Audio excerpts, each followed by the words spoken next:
Star Wars movies, but whatever. You were supposed to be the chosen one, Malekith. You meant to reunite the elves, not leave them in darkness. Anyway, lizardmen. Scaly, tall, full of anger. We know that the Lizardman Society is run almost entirely by their fat Pizza the Hutts. Slan mage priests are the ruling caste, and the reason that the Lizardmen can form coherent thoughts for the most part. And without them, the Lizardmen, even the skinks, would devolve into feral beasts without any form of direction. And this very thing happens to the inhabitants of the Dragon Isles, the isles that we've talked about for the past 3 or 4 entries. I'm so sorry I have to wait to get to that. But during the Great Catastrophe, the Slan ruling over the island were killed by demons, resulting in the Saurus and skinks eventually losing more and more of their sentience until becoming completely feral creatures. And the Dragon Isles themselves take on the form of a duplicate of Lushia, a carbon copy 100 miles away. The Isles are inhabited by all manner of beasts. Horned ones, cold ones, carnosaurs, salamanders, thunder lizards, great verms, everything that's somewhat a lizard and frightening, it's here. There's stories of Killian adventurers that are trying to, penetrate the island and take all the diamonds and the riches that are scattered throughout the whole entire thing. For some reason, every single jungle-faring civilization hoards riches beyond measure, but whatever.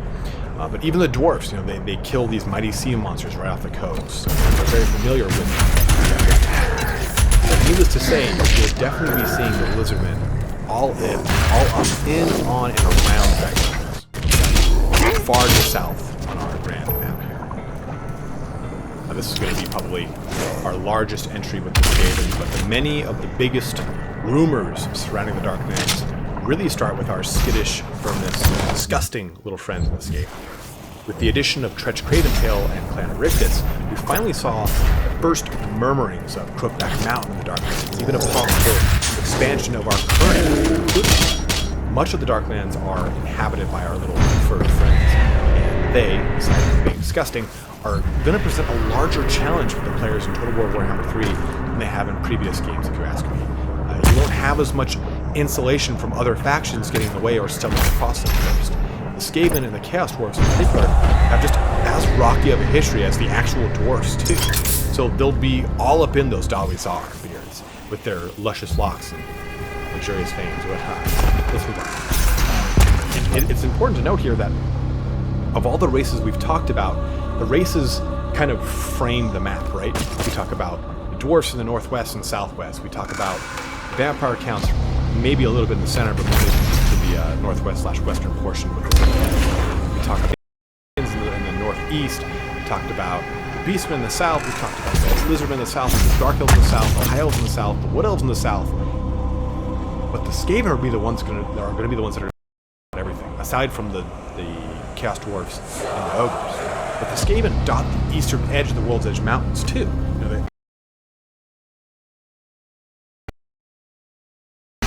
Desolation of Drakenmore comes from, also known as the Nightmare of Drakenmore. This is probably one of the most horrific displays of magic between the two armies.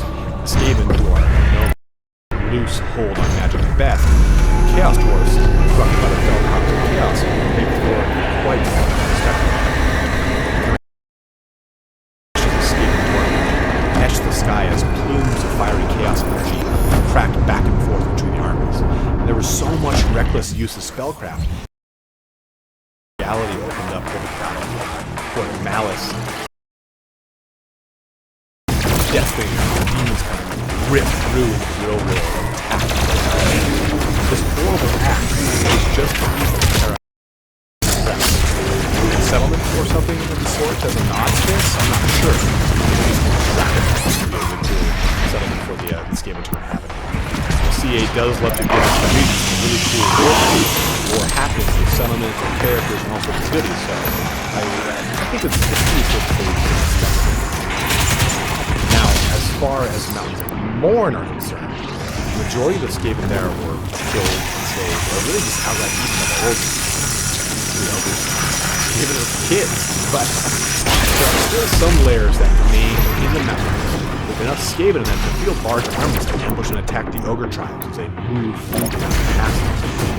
On that note, actually, the tribe of Tyrant and Shrewd Folk actually has an alliance with the Skaven clan Mulder. And when he gets in disputes or just outright doesn't like certain ogres, he sends them off to Mulder, Clan Mulder himself, to get turned into Hubert Courier rat.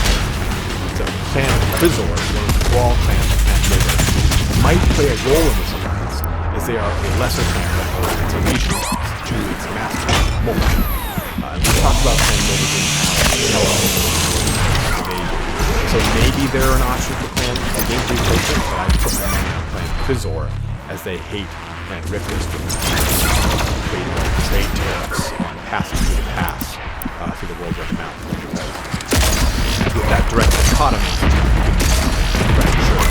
being either Crizzle or being Rictus is going to be really funny because you immediately have an enemy on your heels, on your tail, I guess you could say.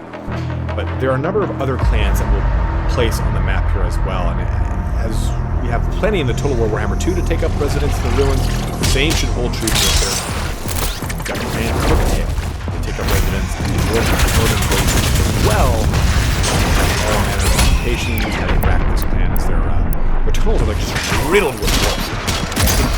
We've got Clan Creepus, this time Brawl Eshin. We just check out Clan Eshin, how they learn their assassin/rat ninja ways by watching and observing the ninjas of Far Cathay. Even they were actually taught by some kind of ruling their faction. So Clan Creepus retains those lands after being freed by Clan Eshin.